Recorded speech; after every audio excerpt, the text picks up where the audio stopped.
Hello, YouTubers out there. This is Jerry Saravia of the movies. Now, once again, we're going to be talking a little bit about Indiana Jones and the Dial of Destiny. We don't have to call it Indiana Jones 5 anymore. I know I've already discussed the trailer, and there are so many other film subjects and directors I could be talking about. I don't want this to be the Indiana Jones channel, even though I have quite a few hundred of it, more than 200 videos, I think, on this channel alone since 2008. So, there are other things to focus on and other films to talk about for sure, from the past mostly, not necessarily newer films.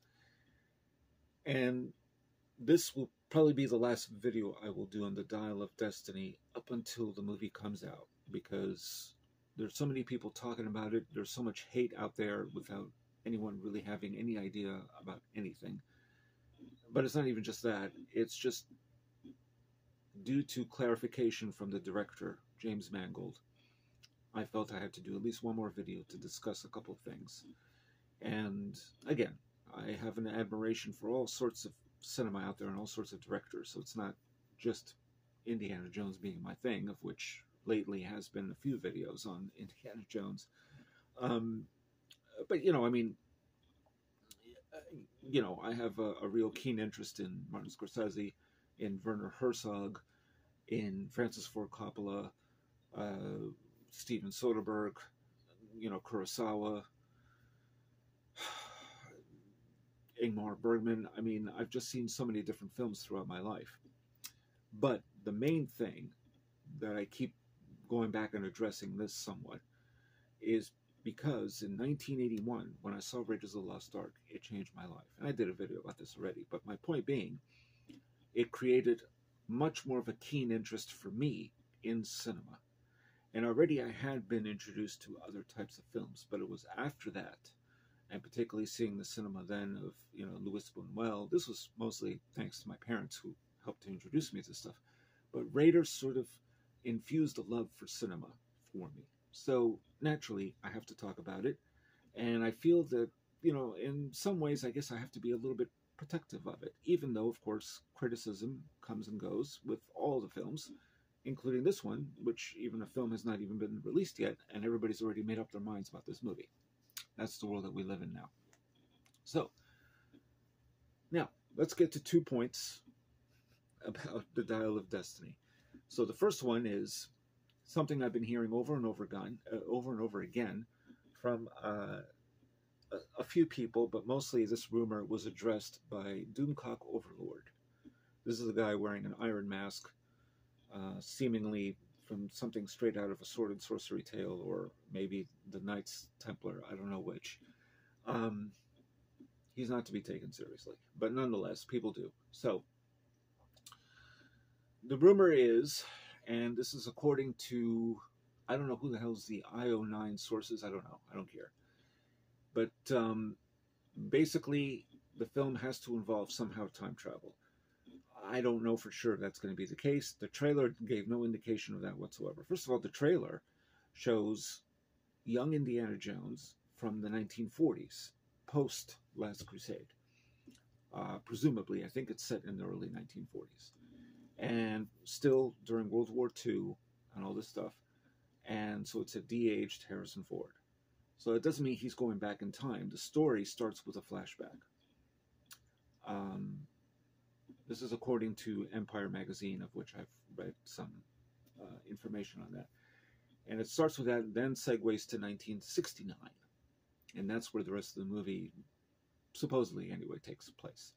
Now, keep in mind, flashbacks are not a thing in Indiana Jones. Usually it's, the only one that really had a flashback was Last Crusade, and that was only at the start of the film. That was the prologue, with young Indiana Jones played by the late River Phoenix. And then the movie moved from there. So I think this film is going to have sort of that. Whether or not it incorporates time travel, we don't know yet. There's all these rumors, but nobody knows for sure anything.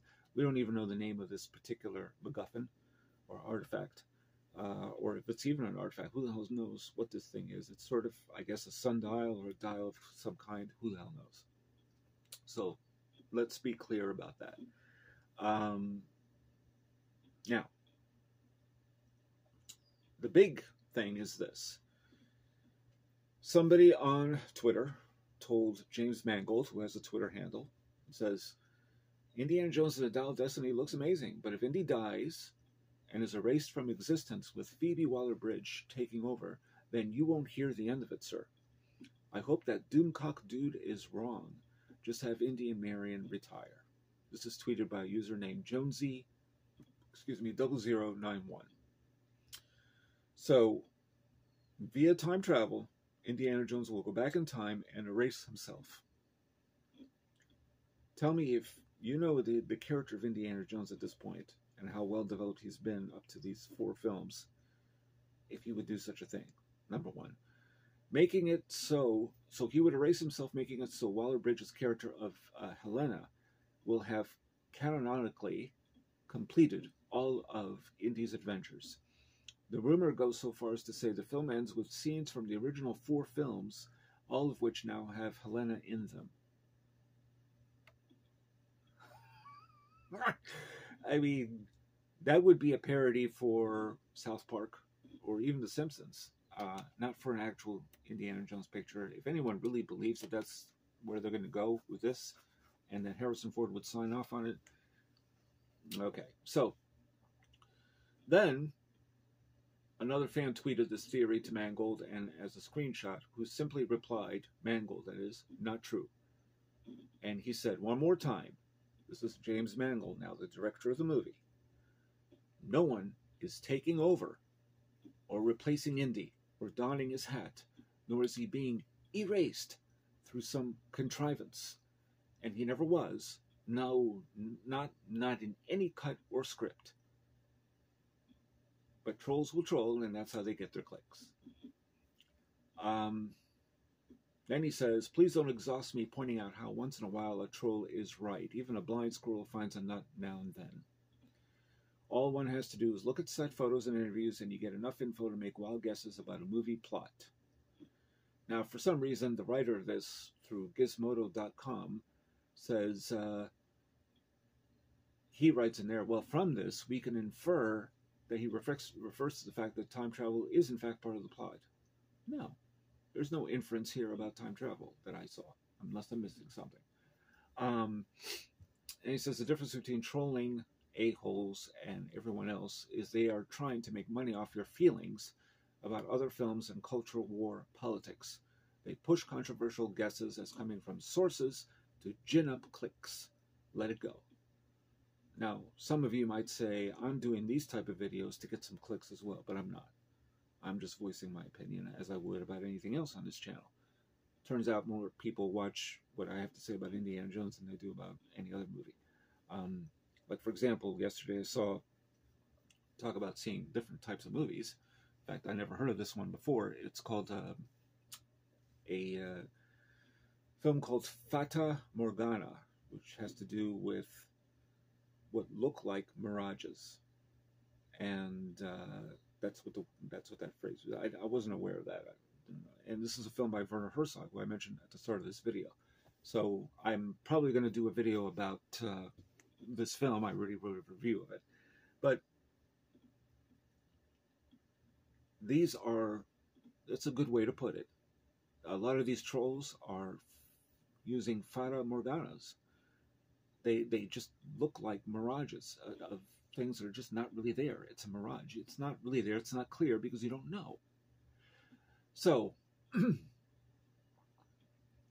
now, I'm going to add something to this so that it's clear, I think, for people, because they like to apply woke-isms to art.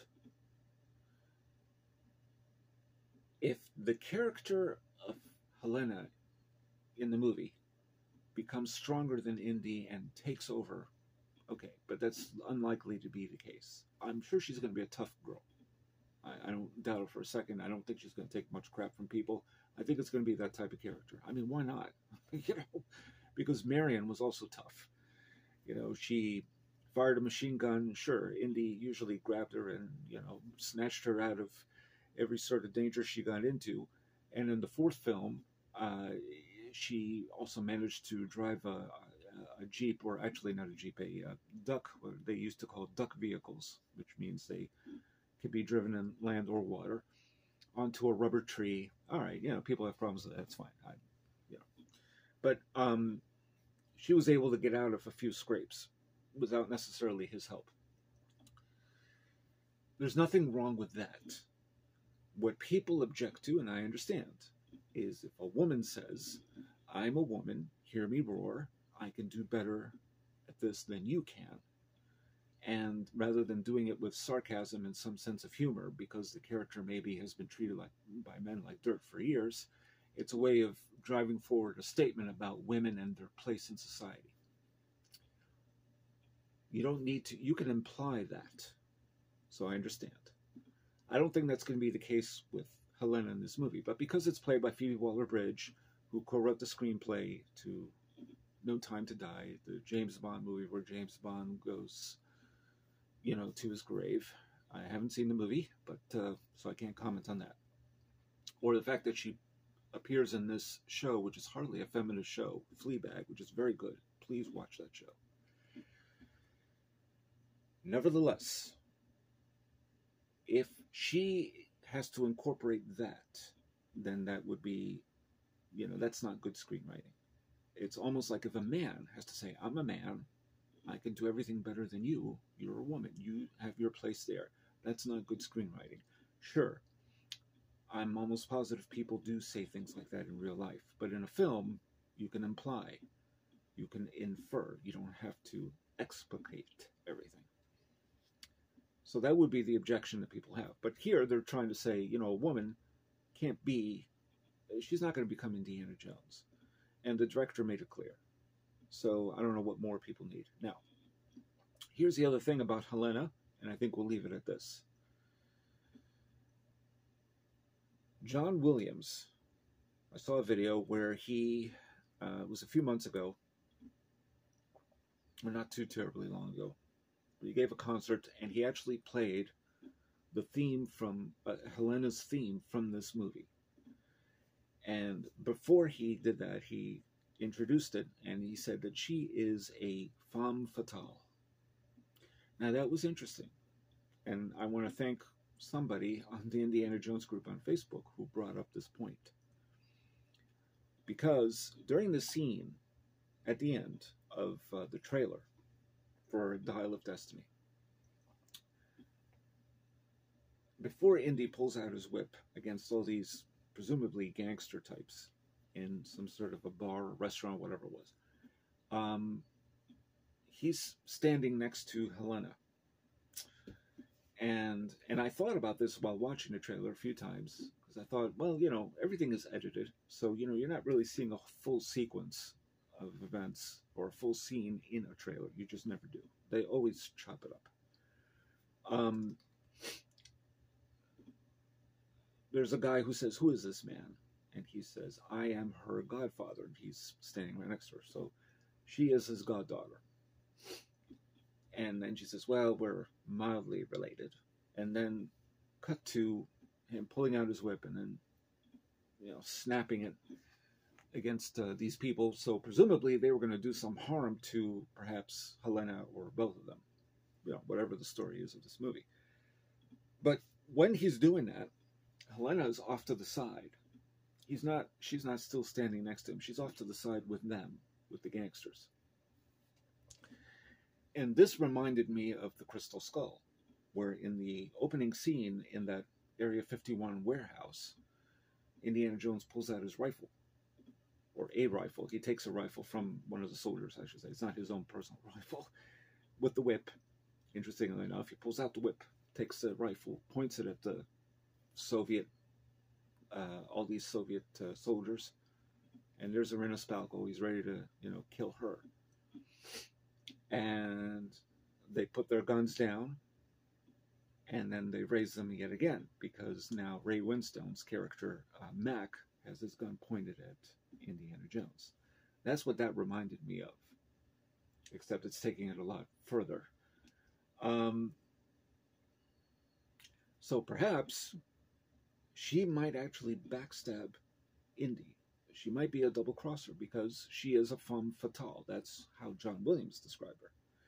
Now, nobody else is talking about that because, you see, it's just more fashionable to say she's going to take the hat and the whip and become Indiana Jones. And Indiana Jones will be erased from existence. And this is a Kathleen Kennedy production. And she's the CEO of Lucasfilm. She's trying to destroy our legendary heroes. And no. In the future, I will do a video on Kathleen Kennedy, who I think we're just forgetting she is a bit misunderstood. I think people have made up things about her that are not the case. I mean, certainly, we can talk about the Star Wars sequel trilogy. We won't. About how the male characters become dwarfed, to say the least, by the female. There is that, sure. But so what? Do you know how many movies there have been in the past where men dwarf the women in anything? Even the original trilogy of Star Wars, looks like Princess Leia had her way. I mean, she was able to fire a blaster. She could, do anything that Han Solo could do, except maybe, well, I don't know if she could fly a ship. I think she helped to fly the Millennium Falcon with Lando, but anyway, that's neither here or there. The point is, it may not be what we think it is. And clearly, I think I've spent way too much time on this. But I wanted to kind of set the record straight, at least for myself, and put it out there and see what you all think. Let's give the movie a chance. Perhaps this is not what people think it's going to be. And anyway, I would not be for this ending. If the movie ended like this, with Phoebe Waller-Bridge taking over, and Indiana Jones erased from existence, I would hate the movie. It wouldn't even matter what preceded it, because to me, that would be a worse insult than anything in Crystal Skull, which, we won't discuss. I have a separate video on that where I discuss it, but that would be the worst insult, because the character he's not immortal, but he just, he's a great action adventure hero. And Han Solo was never the main hero of Star Wars. Luke Skywalker was. And we all know Harrison Ford always didn't think much of Han Solo anyway. And the fact that he, spoiler alert for those who haven't seen The Force Awakens, expires, I don't think it's the worst thing. That didn't feel like the worst thing. It was a shock, certainly, but it didn't bother me that much. But Indiana Jones is his character. It's a lead role. He is the lead. And, it would be like if somebody killed Ash from Evil Dead. It just wouldn't make any sense. I don't think that's happened. I never finished watching the TV series yet. But it wouldn't sit right with me at all. So I would not be for that. But that is not going to be the case. It sounds stupid. I mean, why would anyone do that? It just doesn't, it's not something Harrison Ford would sign off on. That's for sure. One of the rumored endings, again, it's a rumor. It sounds more positive. Whether it's true or not, who knows? Is that Indy and Marion are on a boat or a yacht or something on a river, and they just go merrily their way, and there's the sunset or the sunrise. I'm willing to believe that more than the other. But the world wants to thrive on the negative. They want to believe the worst, and because it's Kathleen Kennedy, it's funny, if it had been a male as head of Lucasfilm, and they felt that some of these things were going on, these wokeisms, particularly through Disney, and she's not the CEO of Disney, so it's funny how people lump those two together. She's just of Lucasfilm. But if it had been a male, would they feel the same way to attack the male for doing it, or what? I don't know, probably. Who cares? Anyway, tell me your thoughts. This will be the last video I do on Indiana Jones, period, until the movie comes out.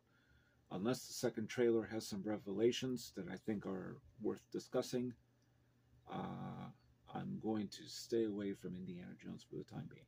Doesn't mean I won't be thinking about it until June 30th. But anyway, let me know your thoughts. Tell me what you think. Do you really believe in this guy, Doomcock Overlord? Or can we now at least accept that maybe James Mangold is telling the truth? But, it will be hard to convince those the naysayers. Very hard to convince them, particularly nowadays on the internet and Twitter. So let me your thoughts. Tell me what you think. And if you like what you hear, please subscribe to my channel. And next time we'll be talking about something that is not Indiana Jones for sure. And this is Jerry Saravia at the Movies, signing off.